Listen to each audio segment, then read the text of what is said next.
Oh, it's gonna be fun on my wedding day. All the teachers are passionate about their subject. It's a bit contagious. Like Sacred Heart girls never go out of style. Someone was able to say, oh look, that's a Sacred Heart girl.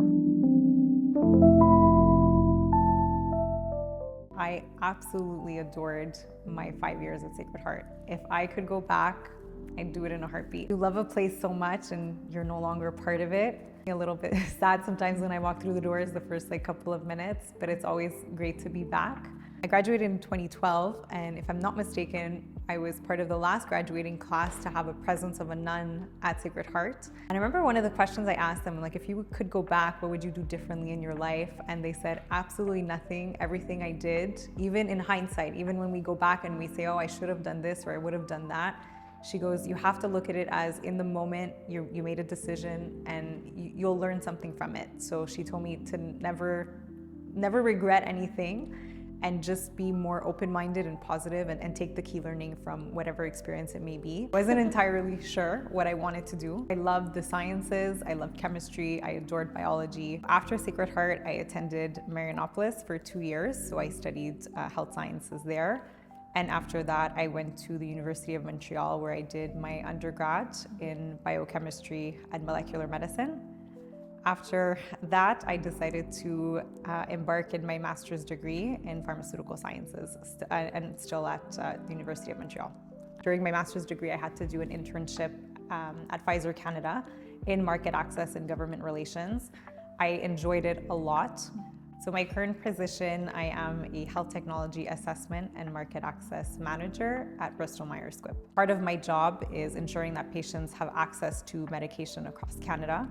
So I'm doing health economics. We demonstrate the clinical value and the economic value of our drug on the market in comparison to what's currently reimbursed on the market. So I'm in charge of public reimbursement and private reimbursement, and then all the way leading to pricing negotiations with each province. I like my job a lot because it ticks a lot of the boxes that interest me. There's the medical and clinical aspect of how the drug works and which receptor it either activates or deactivates. So there's all of that medical and clinical side and the clinical data coming from the clinical trial, but then there's also the business side of it for the pharmaceutical company. I took the time that I needed to find something that I love, I adore, and I'm passionate for. I take part in the Healthcare Businesswomen Association. I'm one of the co-founders for the HB Montreal branch. I thrive when there's a sense of belonging. I enjoy giving back to the community, creating an impact on the lives of the people around me. 2 weeks into the pandemic, a lot of the parishioners at my church were having a hard time. I decided to put the church on Zoom. It took a lot of patience to explain to, let's say, 80-year-old women and men to be able to dial into a Zoom meeting and for them to understand that they weren't alone. But just seeing the impact that created, it reminded me of what I learned at Sacred Heart, to be able to help when someone needs help and to create that sense of community. I was part of the soccer club, soccer team rather. I used to sing in the choir. That was fun with Miss Martel. I enjoyed that a lot. I was class rep, participated in the 2 science fairs, helped out with any of the fundraisers, specifically the one for Dr. Piccirillo's lab. I was a reader and sometimes a server, an altar server. I was chosen to attend a leadership conference, which I enjoyed a lot. I always wanted to be a prefect. My sister went to Sacred Heart, and at the beginning, I think, because I went, my mom really wanted her to attend. And she's more of a rebel, and at the beginning was like, no, I don't want to go there. So she started, and it took her a while to find her place, but there was a change, and I'm super proud of her. And honestly, I don't know if she would be the woman she is today if she didn't come to Sacred Heart. She always holds it against me that she was a prefect and I wasn't. I took it really bad at the time because I really wanted to be a prefect. But I remember even speaking with whether it was Mr. Gallo or Mr. Retta, and they both encouraged me and said, Claudia, it's okay, because you'll see in life, as much as you prepare for something, sometimes it's just not gonna go your way. You won't always get it. I found out when I was in Halifax that I didn't make it to become a prefect with Miss Lequier. During that leadership conference, she looked at me and she said, Claudia, it's not the title that's important. You don't need the title to continuing giving back to the community or leading initiatives at school, or whether it's being on a soccer team, right? You don't have to be a captain of the team to be a great player. So she told me, don't let that stop you from playing the game. Don't let that stop you from giving back. There's a few of them, but I think the first one is definitely going into the chapel and saying a little prayer before an exam. I remember one of my friends, Annie and I, we used to just sit in the chapel, even before we would start our day. Dasha Bustad was one of them, for sure. Participating in the science fairs. I did it in secondary 2 and in secondary 5. I enjoyed attending Mass Tuesday mornings. I have to say, it gave me a sense of peace. I remember Miss Mastro used to, or even Miss Del Toro at the time, we would start with a prayer, and it just grounded me, connecting with a few friends, like even before classes. So we'd have breakfast in the cafeteria downstairs. We used to say grace before our lunch meal, and we used to prepare at the table. And what's so interesting is that the prayer that we used to say stuck with me. I met my fiance about 1.5 years ago, and I started saying exactly that prayer, like grace, before we share a meal together, and we still do it to this day. Those were great memories, I think. Christian values and giving back to the community. You have to be clear on your values and then align your actions with your values. And it's something that I hold dear to my heart. I'm glad that I attended Sacred Heart because that's what shines through. It's not only about saying a prayer or saying grace, but it's also being kind to everyone around you. I think the world it could be a difficult place, and we see it right now, even with the geopolitical climate. But I think when you go back to your personal values and you act alongside those values, you ensure that you're a better person. One thing that I learned at Sacred Heart was the discipline. I studied a lot, and that's thanks to, in part, obviously my parents, but the teachers are passionate about their subject. It's a bit contagious.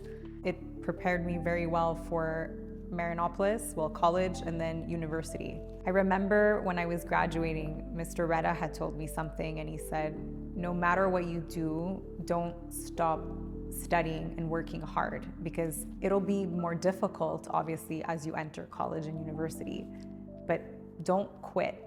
You have the worth ethic, just keep at it.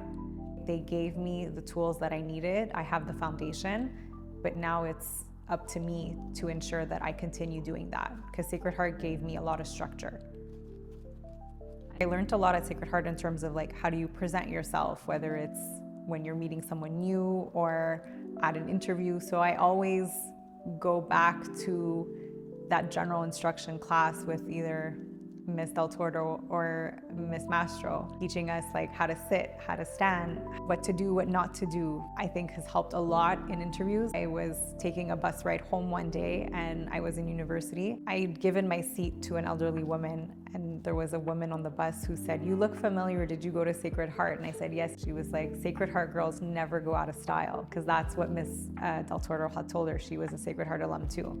And it was just interesting because a simple act of kindness, someone was able to say, "Oh, look, that's a Sacred Heart girl."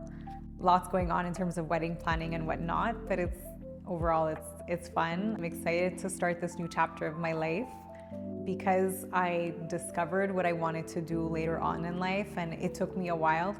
I graduated university at 29. You kind of have imposter syndrome, and you're comparing yourself to others, and you're like, okay, so-and-so has already gotten married and who has their second child. I'm happy that it took the time that it took, because I found a wonderful person that I'm very excited to soon call my husband. So I'm looking forward to married life for sure, and that whole other chapter, and then hopefully one day parenthood as well. Well, a big congratulations. Thank you. Find out what your values are and align all your actions with your values. Don't chase perfection, but just be consistent in developing your habits, to be curious, to be inquisitive, to ask questions, bring your best self wherever you go, and create that sense of belonging wherever it is. It's okay to not know what you want to do in terms of a career. I always had a passion for the sciences, whether it was chemistry or biology, but there is a part of me that wishes I would have taken a step back and shadowed other fields. I hope everyone is doing well. It's interesting to see where everybody kind of ended up, whether it was career path or personal life. And I'm super proud of what I see online. I hope we continue to stay as connected as the years go by. It was really nice to attend the alumni reunion dinner. I hope many more from my graduating class are able to attend. But in terms of as the community as a whole, I think never stop what you're doing, because people like me really enjoyed my time at Sacred Heart. It was such a blessing to be able to attend. If there's anything that I can do to give back, then I'd be more than happy to do so. Also, a big thank you to all the administration and the staff, the teachers. Any teacher that taught me had an impact on me. Mr. Peter Judson, he was my science teacher in secondary 1. He had a huge influence on me. I think he saw something and nurtured it. Definitely Mr. Retta too, science teacher in secondary 2. Mr. Lukaitis in secondary 4, another science teacher. I absolutely adored learning from him. I still believe he's a brilliant man. Mr. Gallo, Mr. Rove, just their personalities. Madame de Saint-Marie, I think she still is a great person. Miss Mastro, definitely. Mr. O'Donnell, he made sure to address everyone by their name. I go out of my way now to remember everyone's name. Thank you so much for this opportunity. Right? Okay. It's like...